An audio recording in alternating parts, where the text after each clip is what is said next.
Para a nossa segunda oradora da tarde, vou pedir ao meu colega Abel Tavares, sem mais delongas.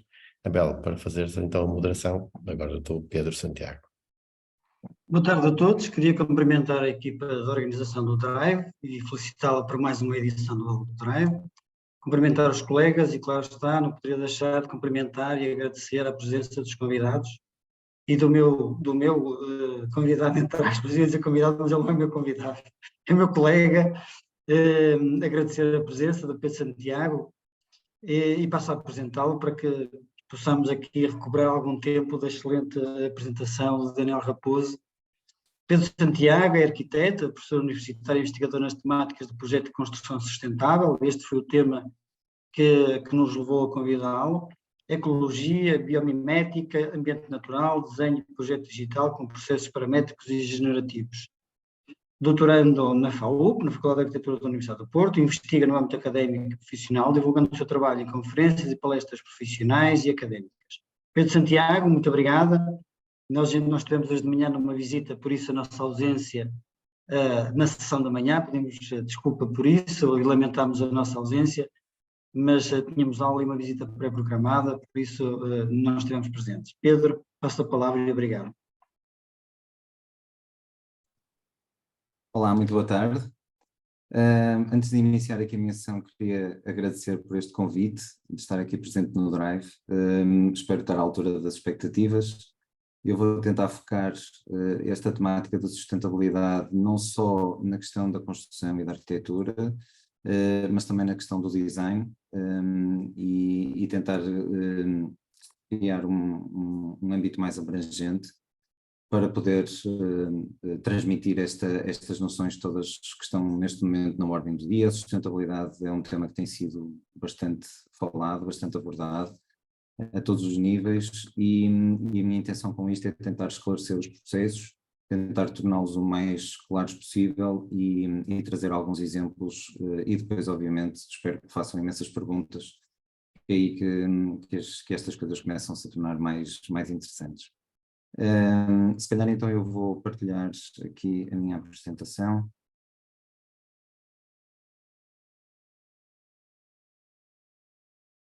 Ok, presumo que já estejam a ver, certo? Ok, ótimo. Então, como tema da apresentação, quando pesa o teu produto? Eu confesso que este título não é 100% original. Ele tem a ver com uma conversa que o arquiteto Norman Foster teve com um senhor que era um inventor do século XX, o Buckminster Fuller. Foi um pouco o mentor do Norman Foster e quando o Foster estava a começar a sua carreira, ele, não sei se vocês sabem, mas ele tem brevet, ele adora voar e agarrou num helicóptero, agarrou no seu mentor, no Buckminster Fuller, levou a dar uma volta por cima da primeira obra que ele fez, que era um coletivo de arquitetos novos, todos de Londres, e explicou-lhe o edifício a fundo. E no fim, à espera, obviamente, que o Buckminster Fuller tivesse uma reação relativamente ao edifício que ele fez, e a pergunta que ele lhe fez foi exatamente "How much does your building weigh, Mr. Foster?" E é daí que vem esta questão. Portanto, estamos a falar nos anos 70 do século XX, e já nessa altura o Buckminster Fuller estava bastante empenhado nestas questões, destes princípios de como é que funcionavam e qual era o impacto da ação humana dentro do planeta. E daí nós temos então esta questão da Terra, e é por aqui que tudo começa. Quando nós percebemos estes princípios de como é que funciona o nosso planeta, a partir da sustentabilidade torna-se bastante clara. E o que é um facto é que nós neste momento estamos a ter um impacto, a antropocena está a ter um impacto bastante forte, não interessa se ele é positivo ou negativo, até porque o planeta sobrevive sempre. A questão é a pressão que nós colocamos nos ecossistemas e a pressão que nós colocamos no planeta torna alguns dos processos que nós tomamos como garantidos como incertos, e é isso que nos assusta. é a questão das alterações. O planeta vai continuar na mesma a funcionar, as espécies vão se adaptar, a questão aqui é nós conseguirmos lidar com isso e estarmos em sintonia com estas questões pela nossa própria sobrevivência. Então eu gostava de levantar uma questão que se coloca muitas vezes e que é sempre de resposta incerta, que é a questão do design. E eu gostaria de incluir aqui os anglo-saxónicos têm a arquitetura como design também, e eu gosto de a ver como tal. Nós falamos em design, falamos em projeto, mas o termo mais global é o termo design. Então, o design pode ser efetivamente um campo ou uma disciplina, e nós na ESMAD sabemos claramente isto, e efetivamente ele é estudado neste isolamento. Pode ser uma ação ou um processo, que nós também, enquanto fazemos projeto, enquanto desenhamos, sabemos claramente e conhecemos claramente esta definição do design. Como terceiro, pode ser um conceito, pode ser uma proposta, pode ser um plano também. Portanto, o design tem um âmbito que começa a alargar-se a várias situações que não passam só pelo produto final. E depois temos, obviamente, o resultado, o processo de concepção, que também é considerado design. E muitas vezes é utilizado até de forma não menos correta, desta forma, mas é aquele que o público em geral mais utiliza a palavra relativamente ao design. Então, podemos concluir uma coisa bastante interessante, que é o seguinte: o design, e esta frase em inglês é um bocadinho mais fácil de se entender, mas o design é conceber um design para produzir um design. Portanto, nós conseguimos efetivamente englobar todas estas definições de design e perceber que o design passa desde o início até ao produto final, é a mesma palavra e é todo este processo desde o início até ao fim. Isto introduz-nos a questão da sustentabilidade, porque a sustentabilidade tem que ser pensada exatamente desde os primeiros passos do pensamento.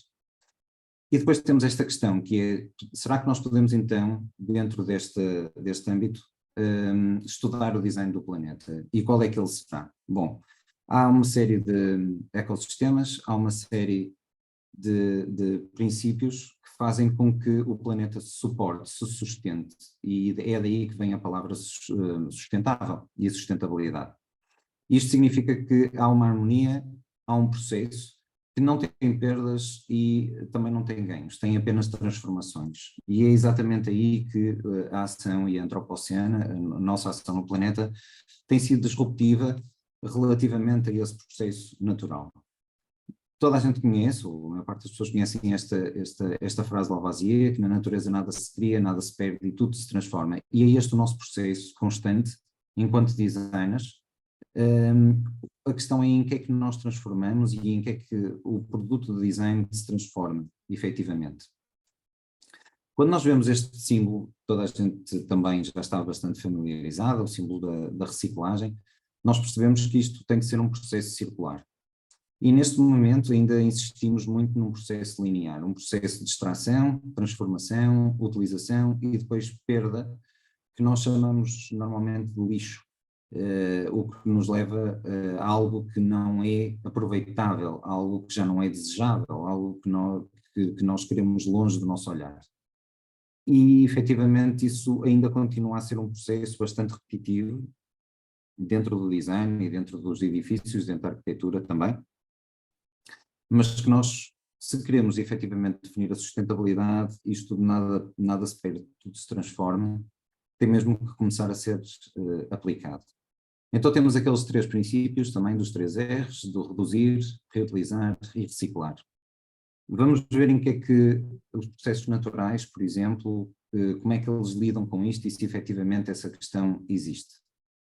Bom, a questão do reduzir vem de um princípio base do Darwin, que é o princípio base do mais apto ao ambiente e o mais apto ao ecossistema. Muitas vezes o princípio dele é traduzido como o mais forte, o que não é. O fitness, nesse caso, será a pessoa, a entidade, o ser que está mais apto, que melhor se adapta ao ambiente e ao ecossistema direto. Portanto, no caso da redução, nós temos imensos casos de grande eficiência na natureza e normalmente a evolução de todos os seres vivos vão para este princípio do ser mais eficiente. E temos, por exemplo, o exemplo das folhas, que permitem um processo absolutamente fantástico dentro das árvores. E não sei se vocês sabem porque é que a cor da folhagem e a fotossíntese processa-se, o princípio da fotossíntese é nas folhas que começa. Eu não sei se vocês sabem porque é que as folhas são verdes. As folhas das árvores são verdes e a maior parte da vegetação é verde, precisamente porque é um princípio de eficiência total, ou seja, se elas tivessem outra cor, ou seja, se respondessem a outro espectro de radiação solar, ou seriam muito pouco eficientes e produziriam muito pouca fotossíntese, digamos, o processo seria muito difícil, ou então absorviam demasiada energia e queimavam. E, portanto, o espectro mais equilibrado não é o que funciona, digamos, nem em mais alto rendimento, nem em mais baixo rendimento. É o mais equilibrado, é o mais balanceado. Seria o espectro que nos permite ver as folhas como verdes. E este é um exemplo claro de que nós não devemos puxar o limite para aquilo que é considerado o mais eficiente no sentido de ser o que mais energia produz, por exemplo, ou menos energia necessita, mas o eficiente do que melhor se adapta a todas as circunstâncias que estão à nossa volta. E isto é uma questão bastante mais complexa do que aquela que nós normalmente utilizamos quando estamos a desenhar, mas que deve ser tomada em consideração de uma forma muito, muito veemente. Nós devemos, efetivamente, encontrar o ponto de equilíbrio. E esse ponto de equilíbrio é aquele que vai ser mais eficiente. Temos depois a questão da reutilização e da polivalência, e eu volto outra vez a trazer o exemplo, por exemplo, de uma árvore, que é um sistema em si próprio e que tem uma polivalência enorme. Pode servir de habitat para outras espécies, ela própria tem o seu próprio ecossistema, pode produzir sombra, pode produzir oxigênio em troca de CO2 e, portanto, é um ser que vai efetivamente ter uma enorme panóplia de contribuições para tudo aquilo que o rodeia. Não tem uma única função, uma função simples, única e determinada. E pode, inclusivamente, entrar nos ciclos naturais dos próprios ecossistemas. E temos depois a questão da reciclagem. No caso da natureza, aquilo que é a perda de uns seres vai ser o ganho de outros e a apropriação de uns seres pelos outros. E, portanto, a matéria decompõe-se, volta outra vez ao seu estado original, a energia não se perde e é passada infinitamente entre seres vivos. Estes princípios aqui estão perfeitamente subjacentes. Foi a forma como a vida na Terra encontrou o seu equilíbrio, o seu balanço e perpetuou a sua existência. Os seres que perdem capacidade de se adaptar ao meio ambiente acabam por ser extintos e outros seres novos, mais adaptados, acabam por surgir. Estes são os princípios naturais. Temos então agora a questão do design. Será que nós nos seguimos por estes princípios? Será que nós estamos efetivamente em harmonia com estes princípios do planeta ou somos disruptivos e fazemos as coisas de uma forma paralela e seguindo princípios completamente diferentes? E é aí que entra então em grande força a nossa ação sobre o planeta, a antropocena.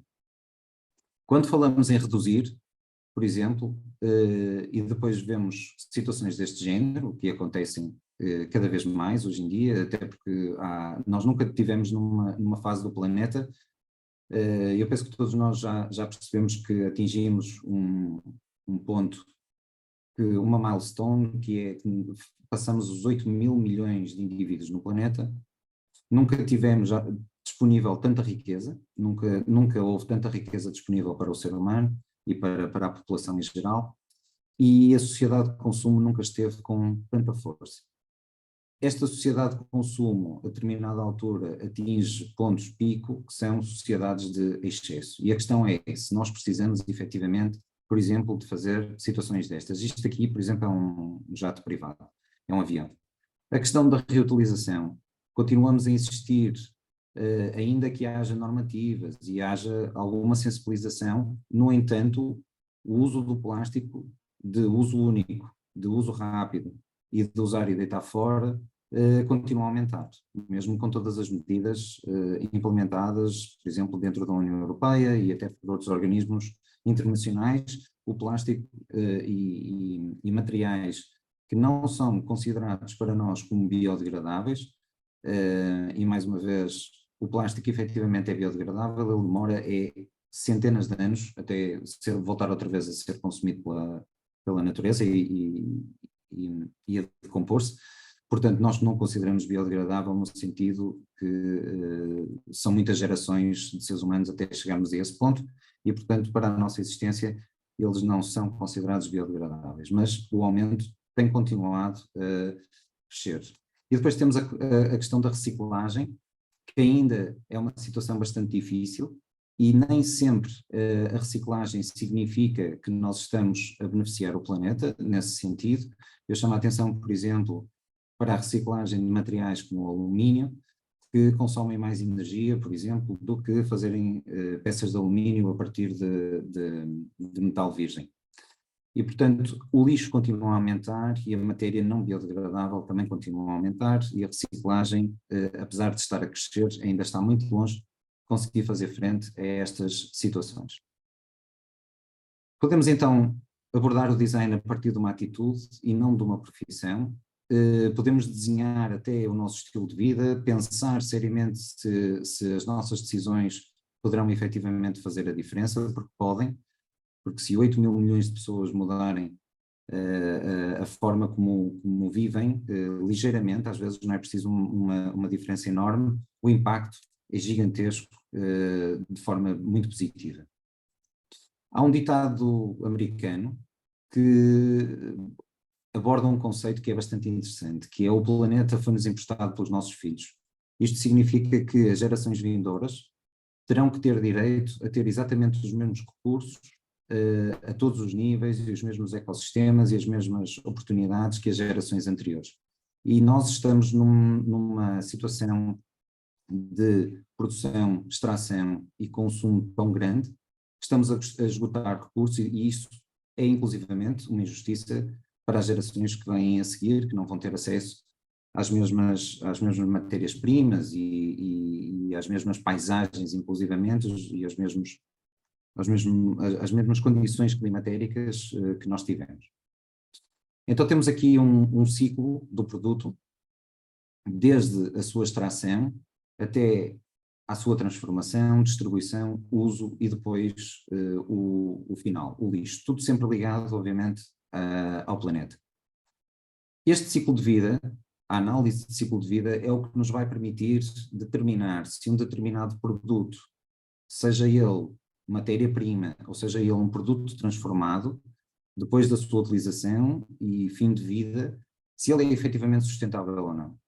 Portanto, não basta nós pensarmos apenas no material, não basta nós pensarmos apenas na utilização, não basta pensarmos apenas na última reciclagem, nós temos que pensar no ciclo de vida todo.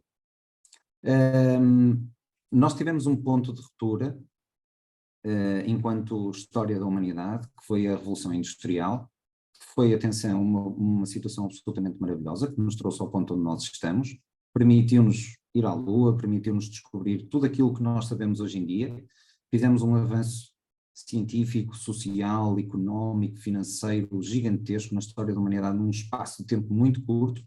Porquê? Porque permitiu pela primeira vez ao ser humano dominar a matéria e dominar a energia. Antes disso, nós usávamos imensa energia natural, renovável, o sol, o vento, a água. Eu relembro, por exemplo, algumas unidades fabris que são inspiradas, por exemplo, nos moinhos, que não deixa de ser uma máquina sofisticadíssima e que pode pode trabalhar com o vento ou com a água. Isso foi levado em alguns países ao extremo, ao ponto de se fazerem verdadeiras fábricas baseadas no movimento das engrenagens a partir de energias renováveis.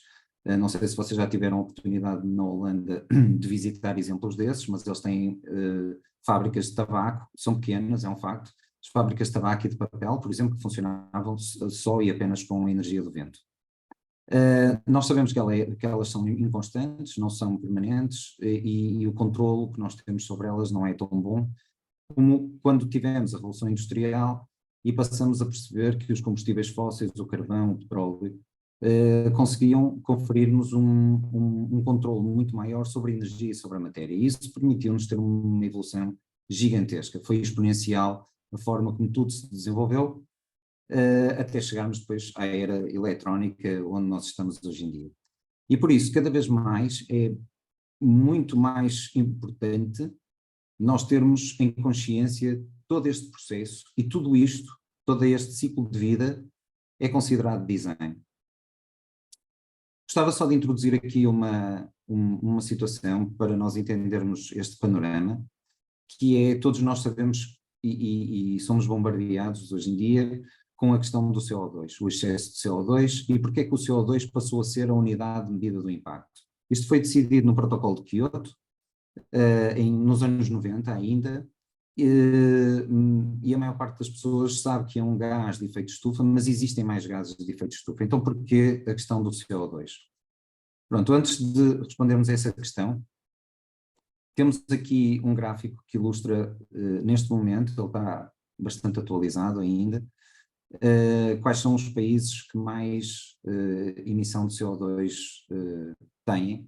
No caso da Europa, aparece a União Europeia, no seu contexto global, e nós conseguimos ver rapidamente, a partir desta análise, que estamos a falar em países ou em zonas do mundo extremamente populadas e com máquinas industriais ou um tecido industrial muito desenvolvido, ou então sociedades e países ultradesenvolvidos. E, portanto, isto mostra-nos claramente que nós temos uma pegada gigantesca distribuída por muito poucas zonas, o que também nos leva a repensar este desequilíbrio que nós temos entre os países, e a sustentabilidade também passa por um equilíbrio social, não passa apenas por um equilíbrio financeiro. A questão é que este CO2 e a densidade de CO2 que nós temos hoje em dia na atmosfera, este gráfico aqui é interessante não só pela quantidade massiva que nós conseguimos ver e pela disparidade que nós temos desde há 300 anos atrás, mas a questão da curva ser extremamente íngreme, principalmente a partir da Revolução Industrial e da implementação massiva da Revolução Industrial. E depois conseguimos ver que há um crescimento gradual até aos anos 50 e dos anos 50 ou do pós-guerra, da pós-Segunda Guerra Mundial, para a frente, o grau de desenvolvimento foi abismal. E, portanto, houve efetivamente uma industrialização muito maior, uma globalização dos processos industriais, das necessidades energéticas e, por consequência, das emissões de CO2. Então vem aqui esta questão, porque é que nós medimos em CO2? Pronto, a resposta é bastante simples. O problema é que o CO2, sendo aquilo que é a matéria mais abundante do planeta, o carbono e o oxigênio, e é a vida, é a fonte da vida, o problema é que ele mantém-se durante muito tempo na atmosfera. Os outros gases de efeito de estufa não têm uma duração tão grande. O metano demora mais ou menos uma década para deixar a atmosfera e o problema é que ele depois converte-se em CO2. E por isso é que ele não deixa propriamente a atmosfera, ele vai mudar a sua composição. O óxido nitroso demora cerca de um século. Dentro do CO2, puro e duro, 40% vai permanecer na atmosfera durante 100 anos, 20% vai residir durante 1000 anos e os restantes 10% vão demorar 10.000 anos a serem transformados ou absorvidos. Pronto, e esta questão aqui mostra-nos o quanto isto vai ser uma luta bastante difícil, e por isso é que quando nós vemos nas notícias a preocupação que existe dos cientistas, tem a ver não só com a extração, mas como nós sabemos que há uma limitação grande neste sentido, o deixar de emitir, o parar de emitir tanto, ok? As emissões de calor que libertamos hoje estão basicamente a definir o clima que os nossos filhos, netos, bisnetos, etc., vão efetivamente herdar. Então aqui temos aqui alguns gráficos que nos mostram, por exemplo, as concentrações de CO2 em partes por milhão, e nós estamos efetivamente já a atingir um ponto muito vertical desta concentração. É efetivamente um grande polo de preocupação. Temos aqui também a temperatura da água, e nós sabemos que os oceanos, por exemplo, são um dos grandes reguladores que nós temos de clima e de absorção de CO2 também. Tem sido um dos fatores que tem equilibrado bastante esta situação. No entanto, já estamos a ter bastantes diferenças. O aumento do nível das águas, desde 1880 até 2020, e nós vemos que é bastante acentuado, muito acentuado mesmo, e que tem a ver efetivamente com o degelo dos glaciares e com a presença de mais massa de água em estado líquido no planeta. O degelo, que está diretamente ligado com o gráfico anterior e que efetivamente está a decrescer também. Aqui uma situação parecida das massas das camadas de gelo na Antártida. E depois vamos então falar um bocadinho sobre a questão do ciclo de vida, os níveis de impacto atual dos materiais. Pronto, e nesse sentido, a partir dos materiais, nós conseguimos tirar aqui bastantes respostas. A primeira situação que é importante nós percebermos é que na análise de ciclo de vida e da emissão de CO2, nós temos vários estados da matéria. Temos um primeiro, que é aquele que nós conseguimos medir com mais facilidade hoje em dia e é onde nós temos concentrado bastante os nossos esforços, tanto a nível do design de produto como também a nível da arquitetura e dos edifícios, que é desde o berço até ao portão, do cradle to gate. O que é que isto significa? Significa que nós vamos estudar o estado do produto A1, A2 e A3, que é basicamente a extração do material, o transporte e a sua transformação. Pronto, nós conseguimos isso, inclusivamente hoje em dia já há bastantes declarações ambientais da parte das fábricas relativamente aos seus produtos e nós conseguimos a partir daqui ter uma noção bastante clara de qual é que vai ser o efeito do nosso projeto, do nosso design, digamos. Depois temos a fase de construção ou a fase de fabricação, se nós quisermos, e transformação da matéria-prima depois, então, em variedíssimos produtos. Temos depois a fase de utilização e aqui há uma situação que é muito importante, que é a energia operacional. Portanto, quanta energia é que nós precisamos? Nós vemos isso no caso dos edifícios, hoje em dia, através das classificações energéticas e outros sistemas mais sofisticados. Temos também nos produtos, por exemplo, através das classificações de quanto é que um produto gasta ou não, do A até ou não sei quantos. E depois temos então o final de vida, em que o que é que nós fazemos a esse produto? Será que o reutilizamos? Será que nós conseguimos reaproveitar alguns dos seus componentes, algumas das suas partes? E, portanto, essa é o estado C, que é um estado que ainda é difícil de medir, mas já temos forma de o fazer. Tudo isto, idealmente, voltaria outra vez ao produto inicial ou então à fase de construção, novamente, do reaproveitamento dos produtos. Vamos ver qual é o impacto que nós temos nas várias fases, então. Na fase de extração, efetivamente temos um impacto gigantesco, estamos a retirar material que não vai ser reposto, mas não é só isso, temos também um impacto sobre a paisagem e sobre os ecossistemas bastante grande.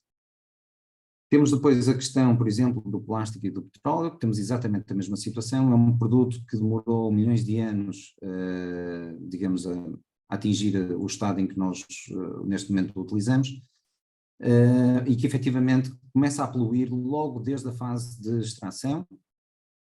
Também tem uma pegada ecológica bastante grande, tem uma pegada ambiental e paisagística também forte, e mesmo produtos que nós consideramos às vezes inocentes e achamos que até são produtos bastante sustentáveis, como é o caso da madeira, se não houver um devido cuidado, nós podemos criar situações como esta que vemos aqui na imagem, em que temos um impacto negativo bastante grande através da desflorestação, e portanto mesmo estes produtos que à partida nos podem parecer como sendo mais inocentes, ou pelo menos de uma utilização mais correta, teremos que ter algum cuidado para saber se efetivamente está a ser feita alguma coisa que não seja só a sua extração. Então, resumindo, temos impacto na paisagem, temos impacto na atmosfera, nos ecossistemas, nos recursos hídricos, e também existe obviamente um impacto social bastante forte. Na questão do transporte, nós temos perfeita noção base de combustíveis fósseis e, portanto, se for o transporte marítimo, nós temos uma poluição que é enorme. No transporte marítimo, por exemplo, é equivalente a todos os carros do planeta andarem durante não sei quanto tempo, durante um ano, é superior no caso do transporte marítimo. Temos o transporte terrestre, que efetivamente também tem exatamente o mesmo problema, não é limpo, e temos o transporte aéreo, têm exatamente os mesmos problemas. E hoje em dia os produtos viajam de uma forma muito fácil, distâncias enormes. Vão de um lado do planeta ao outro. Por exemplo, no clique, a partir de um browser, nós podemos fazer encomendas diretas da China para Portugal, e os produtos chegam. E vêm sempre a partir de um transporte poluente. Portanto, vamos ter mais uma vez impacto na paisagem, na atmosfera e nos ecossistemas. Temos depois a fase de transformação dos produtos. A maior parte deles também vão necessitar de grandes cargas energéticas. Os produtos hoje em dia são altamente transformados, tecnicamente atingem performances incríveis, mas a partir de um processo de transformação que lhes muda a estrutura, inclusivamente às vezes a estrutura molecular. E, portanto, nós temos variedíssimos exemplos na nossa própria paisagem, de processos industriais que visivelmente poluem a atmosfera, mas também poluem, por exemplo, a água, e, efetivamente, a produção, por exemplo, tem vindo cada vez a aumentar, não abranda, e a previsão é que ela continua a crescer de uma forma exponencial, dadas as necessidades e os hábitos de vida e a crescente população que nós temos no planeta. Portanto, este é um panorama que não é assim propriamente uma situação muito tranquilizante se nós não fizermos alguma coisa e não tomarmos uma atitude. Temos depois então a fase de utilização. Os produtos hoje em dia também não são feitos para durar muito tempo. Há muitas situações que podem ser evitadas, porque nós muitas vezes perguntamos porquê é que acontece isto, porque é que os produtos são tão frágeis. E efetivamente nem sempre é para serem mais baratos, e todos nós conhecemos, por exemplo, já passamos pelos princípios em que temos um telemóvel, por exemplo. Neste caso aqui é um vidro partido, os vidros podiam efetivamente ser mais resistentes, não são também por causa disso, mas eu chamaria a atenção, por exemplo, para quando nós temos um telemóvel e a determinada altura ele está a funcionar super bem, recebemos uma mensagem, temos que atualizar o sistema operativo e numa questão de meia hora, de repente o telefone fica obsoleto.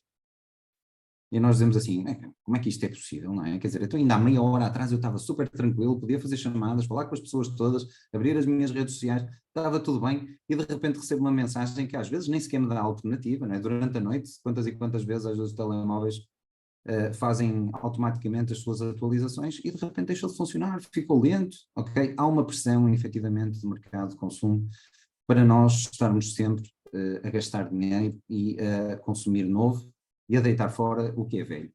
Portanto, o produto não é pensado para viver muito tempo. O produto é pensado para satisfazer o consumidor durante pouco tempo e logo a seguir estar a ser trocado e haver sempre uma economia de consumo.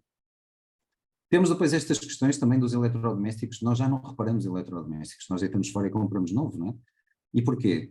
Eu lembro-me antigamente, não preciso de ir muito longe, os meus avós reparavam os eletrodomésticos e chamavam quantas vezes fosse preciso o técnico, ficava mais barato. Hoje em dia parece que fica mais caro nós repararmos um eletrodoméstico, e quantas vezes nós temos às vezes esse tipo de técnicos a virem às nossas casas e a dizer assim, olha, o melhor é comprar um novo.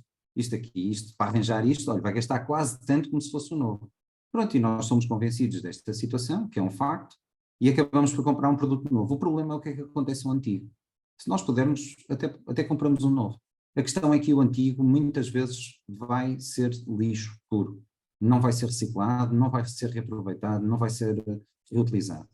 E, portanto, nós estamos a criar uma pressão muito negativa sobre o planeta, até porque este tipo de situação, ao contrário daquela que nós vimos, da matéria morta ou da matéria que já não tem uso como vivo dentro do planeta, vai circular e vai servir para se transformar em algo novo. Neste caso aqui, o algo novo praticamente não existe. É lixo. E também existe aquela questão de nós termos muito, não é? Das pessoas serem impulsionadas a ter mais. 20 fatos, 30 fatos, 40 camisas, 50 pares de calças, muitos casacos, muitas sapatilhas, porque está na moda. A moda agora quase que muda 2 vezes durante cada estação. A malta compra uma coisa e de repente aparece logo outra a dizer, não, já estás super antiquado, não sei o quê. Isto também é design, isto também é comunicação, é marketing, é uma pressão enorme que nós fazemos sobre o consumidor. Será que vale a pena? Moda rápida, de muitas vezes que nós sabemos que para ser tão barata não é feita sequer com princípios éticos, e as pessoas não resistem em consumir e continuam a fazer isso. Ao contrário do que há 50 ou 60 anos atrás se fazia, que as pessoas arranjavam a roupa, reciclavam a roupa, reutilizavam a roupa, era cara, as pessoas estimavam mais e havia mais qualidade também. E, por exemplo, deixo-vos aqui uma imagem de uma corrida, não é uma corrida, são basicamente pessoas que estão desde a madrugada à espera que a Apple Store abra para comprarem o último modelo, neste caso aqui era de um iPad, ok, que saiu. Para quê? Para passado meia hora poderem mostrar aos seus círculos de amigos e fazer publicações e sentirem-se mais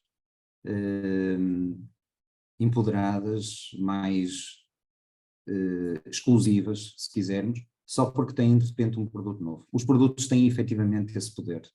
O design tem efetivamente esse poder, é extremamente poderoso, consegue fazer isto, consegue fazer com que as pessoas venham desde a madrugada, passar não sei quantas horas para poderem de repente ter um produto. É só um produto. E se calhar passado 2 dias podem entrar na loja tranquilamente e comprar esse produto. Mas há 2 dias antes não o tinham. Isto tem aqui uma componente social, uma componente psicológica extremamente forte.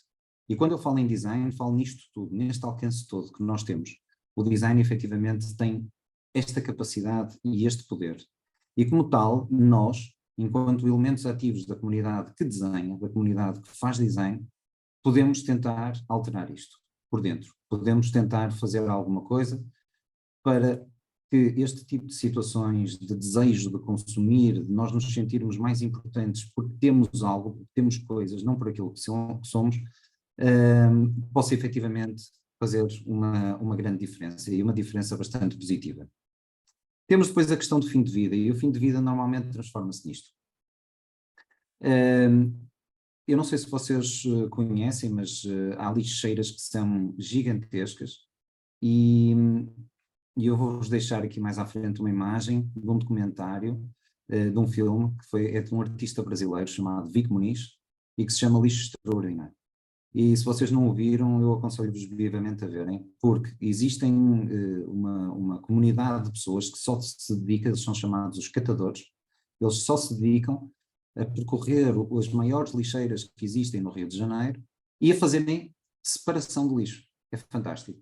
E ao longo do processo, o Vic Muniz fala com essas pessoas, elas são efetivamente importantíssimas porque elas separam lixo que depois vai ser utilizado como matéria-prima.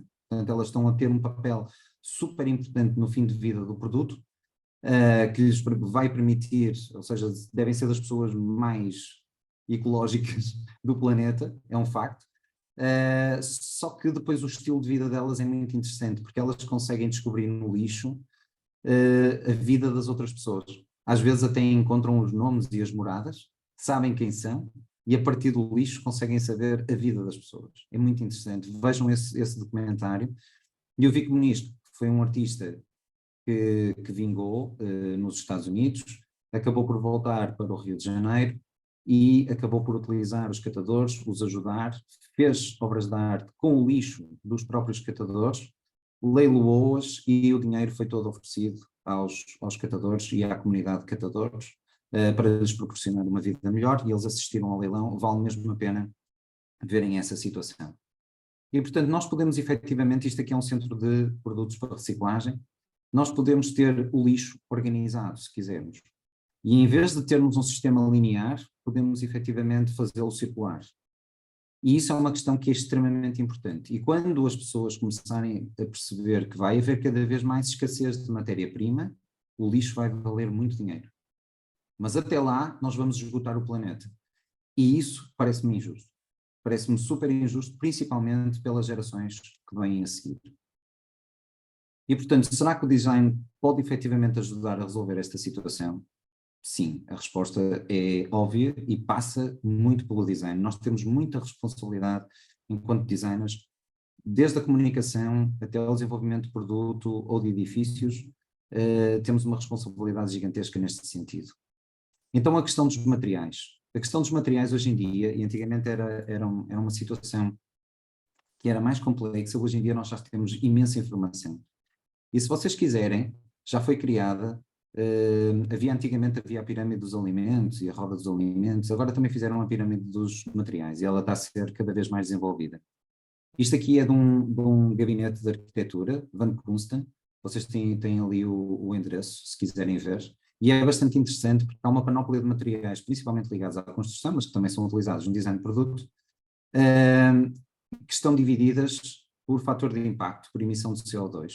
E é aqui que nós vemos claramente o que é que pode ser um impacto positivo ou um impacto negativo, um impacto melhor ou um impacto pior, porque todos eles têm efetivamente um impacto. E então, por exemplo, temos os metais, porque nós podemos a determinada altura isolar os materiais. O site é bastante interessante, vale a pena, e nós conseguimos ver que mesmo dentro dos metais nós temos graus de emissão de CO2, de quilo de CO2 equivalente por metro cúbico, e isto, o GWP, é o Global Warming Potential, e depois é medido em CO2. E nós conseguimos ver, por exemplo, que o alumínio está no topo. O alumínio é dos materiais, dos metais mais utilizados que nós temos em produto e em arquitetura também, ok? Sendo que os materiais menos transformados, por exemplo, o zinco e o cobre e o ferro, estarão mais cá para baixo. Portanto, quanto menos nível de transformação nós temos, normalmente quanto mais próximo do natural, melhor. Temos depois, por exemplo, por outro lado, temos a madeira. E se vocês repararem, no caso da madeira, nós temos aqui alguns elementos, alguns materiais que têm um menos, que têm impacto negativo. Isto é um tema que ainda é discutível dentro da área, mas já há vários autores que defendem que, como a madeira é CO2, aprisiona CO2, por causa da questão da fotossíntese, o CO2 está dentro da madeira e vai efetivamente fazer com que ela, enquanto não é libertada esse CO2, ela tenha um impacto negativo. Isto é um pouco um incentivo para nós podermos aumentar o consumo e a utilização da madeira. Mesmo com graus de transformação diferentes, ela ainda vai ter um impacto negativo até determinado ponto.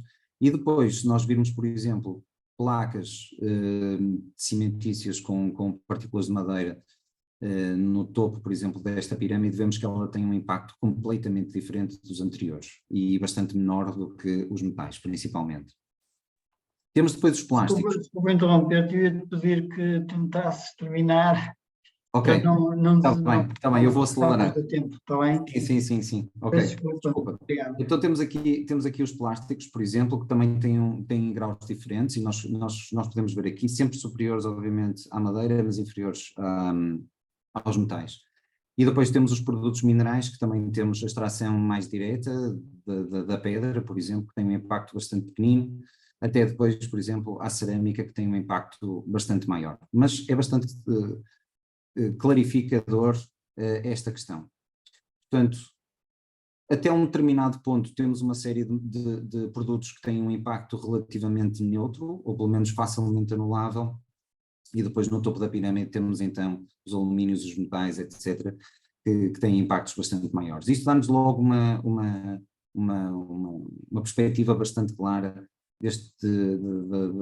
da questão material e do impacto que nós temos. Depois temos durante a utilização, e eu queria-vos mostrar aqui alguns exemplos muito simples de situações que, por exemplo, tentam aproveitar os próprios, é uma questão de princípio, não vão fazer uma diferença gigantesca, mas a questão de princípio é que está subjacente, é que é bastante interessante. Por exemplo, isto aqui é uma vela que ao queimar vai deitar a cera para um sítio que tem um filamento e que vai poder essa cera ser outra vez reutilizada como vela. Portanto, a única coisa que nós gastamos é apenas o filamento. E nós podemos dizer, ok, é só uma vela, é um facto, mas é o princípio, é o pensar de uma perspectiva completamente diferente. Temos aqui, por exemplo, vidro reciclado. O vidro reciclado normalmente tem um aspecto bastante tosco, eles conseguiram dar aqui com 37% de vidro reciclado e uma produção a baixa temperatura, conseguimos ter um produto super interessante e muito bonito. Temos aqui, por exemplo, também a reutilização direta de garrafas de plástico para fazer uns pesos, por exemplo, com uma peça de união para a malta fazer exercício, com uma peça de união que é feita a partir de reciclagem de produtos naturais também. Temos aqui, por exemplo, feltro, que também é reutilizado de outros sítios, reciclado, para podermos ter outro tipo de aplicações, neste caso são vasos. Temos aqui plástico, por exemplo, reciclado, também a baixa temperatura, reutilizado. Neste caso, este plástico, este polímero, tem uma combinação de cascas de amendoim recicladas e termoplástico biodegradável, portanto é completamente diferente dos plásticos que nós estamos habituados, os produtos já existem. Aqui também feito a partir de cinzas, por exemplo, aproveitando cinzas de centrais elétricas alimentadas a carvão, por exemplo, na China, e o produto é tão vasto que dá para fazer outro tipo de subprodutos. Okay? A mesma situação, por exemplo, que nós vimos antes do feltro reciclado para fazer prateleiras, imóveis e outros tipos de situações. Okay? Esta marca é uma marca muito curiosa e muito famosa também, que é Burial, que recolhe plástico de redes de pesca do oceano em redor do Chile e faz pranchas de skate, e portanto acaba por dar uma nova vida também a esta situação. E este projeto, por exemplo, que é bastante interessante, do Print Your City, que é na Grécia, em que os residentes locais reciclam os seus próprios resíduos de plástico e são transformados em mobiliário urbano. E isto envolve uma comunidade, envolve pessoas, vizinhança, uma série de atores que conseguem efetivamente depois acarinhar estas situações nos seus jardins, no seu próprio bairro. E é muito interessante o próprio lixo não sair de lá e ser reutilizado. E temos, por exemplo, esta marca, que também é bastante conhecida, a Elvis & Chris, que utiliza as lonas dos caminhões para fazer sacos, cintos e outros acessórios. Eles trabalharam com marcas famosas, como a Burberry, por exemplo. E isto é uma imagem, por exemplo, do lixo extraordinário e da forma como o lixo pode ser transformado de uma forma bastante simples e criativa em peças que possam depois retribuir para a arte e retribuir também para a comunidade. E nos edifícios, pronto, eu queria só deixar aqui um exemplo e vou terminar com isto, ok, Abel, não me vou estender mais, para ser muito rápido. Este edifício foi dos primeiros edifícios que eu fiz. Eu só queria que vocês tivessem a noção que a indústria da construção contribui com 38% de todo o CO2 que é emitido no planeta, portanto é muito. Se é possível, é óbvio que é possível. Eu próprio já estive envolvido em processos em que nós reciclamos desde garrafas e fazemos, por exemplo, edifícios com terra e com princípios ancestrais de construção que efetivamente funcionam, e acho que este saber fazer é muito importante. Isto normalmente envolve comunidades bastante alargadas e este trabalho comunitário é um trabalho muito interessante, é um trabalho que normalmente de ajuda, é muito gratificante e os poucos recursos muitas vezes levam-nos a ser extremamente sustentáveis, se nós quisermos. A resposta está sempre no balanço entre a matéria e a energia, mas também entre o saber fazer ancestral e as exigências futuras. E estas exigências futuras são aquelas que nós impomos a nós próprios. E, portanto, eu queria-vos trazer aqui um projeto. Esta é uma planta muito complexa, é um projeto de execução de uma casa que foi extremamente estudada para ser completamente bioclimática e não precisar de sistemas de climatização. Ou seja, a parte da energia, das necessidades energéticas, estava absolutamente contemplada e o foco foi essencialmente nisso. O que é um facto é que depois, durante a construção, nós tivemos aqui algumas surpresas bastante agradáveis e bastante interessantes, em que alteramos o projeto de maneira, já havia alguma preocupação em construir com materiais naturais, com madeira, sem serem materiais compósitos, para durar, etc. Situações muito mais naturais, materiais locais, mas nós tínhamos uma série de muros que precisávamos de fazer e obviamente estávamos com os muros todos projetados em betão.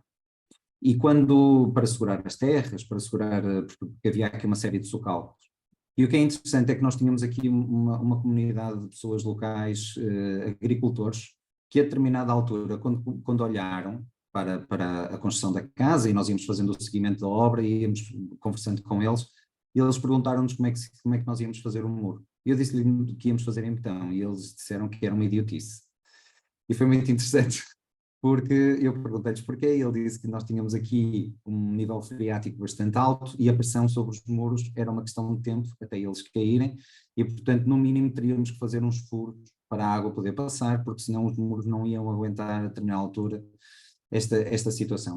Realmente o terreno era a descer e a pressão hidrostática era bastante grande, e tínhamos uma ribeira a passar por baixo da casa que nós descobrimos quando estávamos a fazer a fundação. Eu estou a perguntar-lhes qual é que seria a melhor solução, e ele dizer a melhor solução é fazer como se fez sempre. E os muros estão aí há centenas de anos e nunca caíram. E nós dissemos, ok, e quem é que sabe fazer os muros? E eles sabiam.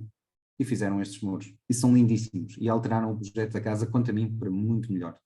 Uma situação muito mais integrada na paisagem, muito mais natural, um saber local, e os muros estão lá e têm um ótimo aspecto e continuam a ter. Isso levou-nos também, por exemplo, esta é outra fotografia da mesma casa, levou-nos inclusivamente a utilizar de uma forma bastante intensiva estas soluções que eles fizeram. A estabilização das terras foi muito mais simbiótica, é muito interessante ver a forma como eles fazem estes muros e como eles conseguem construir estes muros com pedra que, se vocês repararem, não é regular, era pedra do local, saída, encontrada, trazida, mas tudo muito local.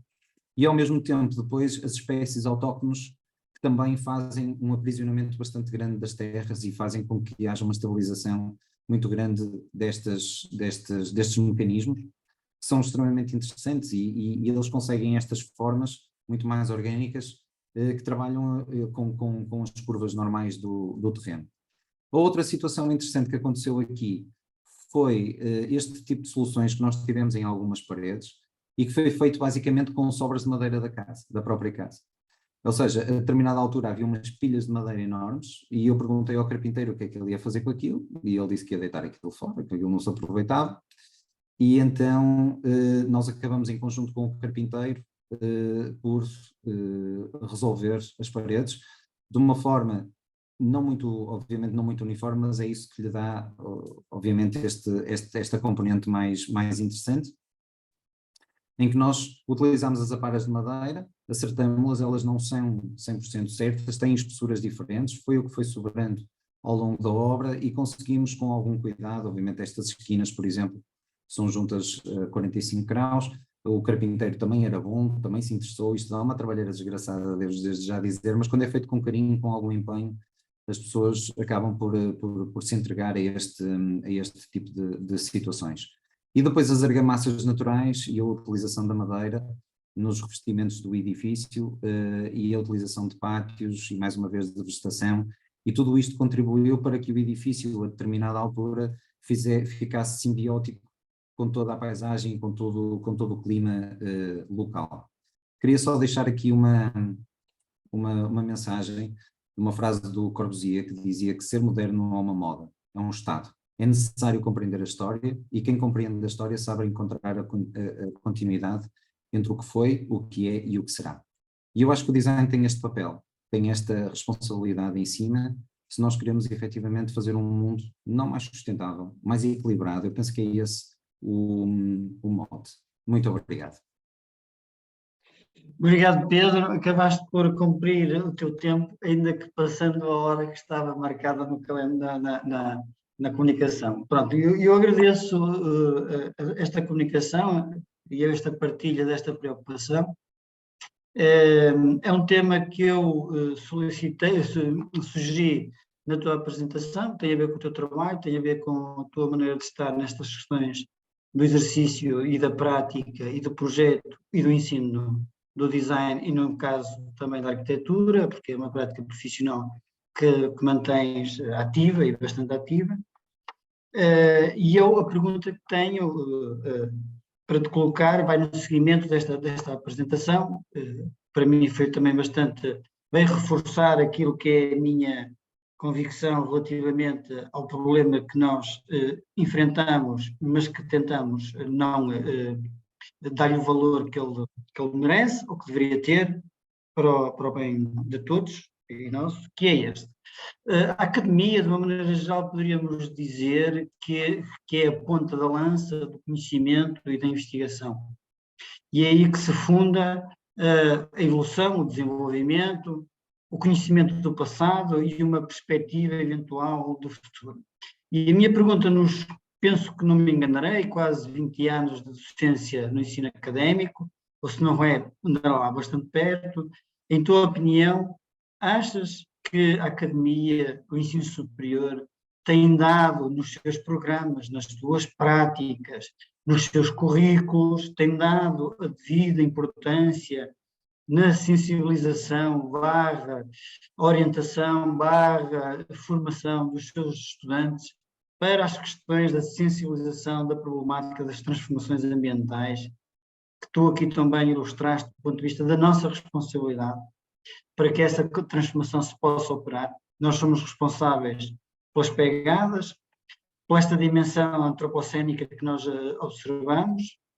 Nós vemos, inclusivamente, alguns designers de referência, estou a lembrar do Dieter Rams, que tem uma frase que é muito interessante, Viniga Barabessa, que significa menos, mas melhor.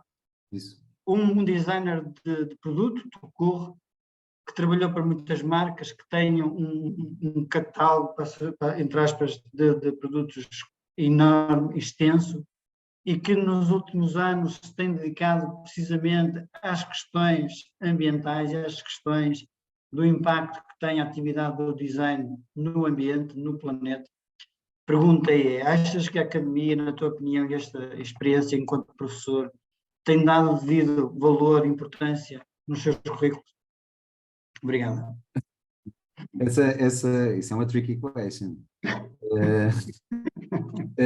E eu vou passar à experiência que eu tenho. Eu normalmente, como vocês podem imaginar, quando me entregam uma unidade curricular, eu tento sempre pôr lá esta colherada. Tento sempre contextualizá-la e tento sempre entrar com essa colherada. No entanto, e tendo alguma experiência em ter lecionado também em cursos de engenharia, o que é interessante é que os engenheiros são muito mais interessados por estas coisas do que nós. Porque eles gostam de medir, gostam de saber as consequências, gostam de tabelas, gostam dessas situações todas. E normalmente a malta que está mais ligada, não tanto à técnica, mas à arte, mais à composição, não gosta tanto desse compromisso, dessa situação. E por isso, os cursos de arquitetura e de design que eu posso falar, onde eu tenho lecionado ou que conheço as estruturas, não dão ainda a devida importância, porque isto altera muito os processos de pensar de uma forma bastante disruptiva, mas também de uma forma inovadora. Os cursos de engenharia, por exemplo, são bastante mais preocupados com esta questão do impacto, da medição e da parte energética, principalmente os de engenharia civil. No entanto, eu acho que está a haver uma mudança e penso que os próprios alunos já vêm muitas vezes pedir essa sensibilização à própria academia e a academia tenta vir a responder. É óbvio que eu acho que esse esforço devia ser bastante maior e nós devíamos estar muito mais voltados para um futuro que é um presente, mas tentarmos enquadrar esta forma, este mindset um bocadinho diferente, no sentido de fazer com que esta questão da sustentabilidade fosse o driver para nós podermos pensar de uma forma disruptiva relativamente ao sistema que nós temos hoje em dia e isso produzir alguma inovação e ao mesmo tempo permitir-nos revisitar modos de fazer antigos que nos vão também inspirar para fazermos coisas mais inovadoras no futuro. Ok, obrigada. Bom, eu penso que, não sei se alguém tem alguma questão, não vejo aqui nenhuma questão, penso que este esclarecedor, sedutor, o suficiente para que essa apresentação fosse, de alguma maneira, pudesse também vir sensibilizar, no sentido de que isto seja uma preocupação e que se passe a integrar de uma forma mais ativa os discursos. Eu tenho aqui, como sabes, nós temos discutido várias vezes sobre isto, e eu tenho a ideia de que há um modus operandi associado ao projeto, das áreas do design, por exemplo, que ainda não fez esta atualização, não é? Esta incorporação, nesse modus operandi, não é? Muito autoral, muito diferenciador e muito descomprometido com uma realidade que está aí todos os dias, ou nos noticiários, ou quando saímos à rua, em que o tempo já não coincide com a nossa biologia, não é? E com aquilo que nós esperamos, não é? Portanto, o exercício do projeto ainda está muito comprometido com uma realidade do século, quase há 2 séculos atrás, quase há 2 séculos A atrás. Revolução Industrial, sim. Com a Revolução Industrial, não vamos muito atrasados, curiosamente não vamos muito atrasados. E essa dimensão mais pragmático-científica, entre aspas, das engenharias, se calhar está uns passos à nossa frente, não é? E eu acho que era importante nós darmos um contributo, e por isso eu também te convidei para fazer esta apresentação como contributo também para esta, pelo menos uma perspectiva de quem tem alguma prática que eu sei que tem nesta área. Muito obrigado, Pedro. Obrigado, e passaria a palavra ao Vítor, então. Ok, Pedro, obrigado. Obrigado. Uma vez mais pela tua participação, pela tua partilha, pela sensibilização. Eu responderia à tricky question aqui do Abel, dizendo que é um motivo porque te convidamos para estar cá connosco, portanto, trazer para a academia precisamente estas problemáticas. Mas pronto, agradeço-te imenso, desculpa aqui o tempo, isto é sempre assim um bocadinho a correr, e vamos ter que avançar aqui para o nosso próximo convidado. Mas mais uma vez, obrigado, Pedro, pela tua partilha, está bem?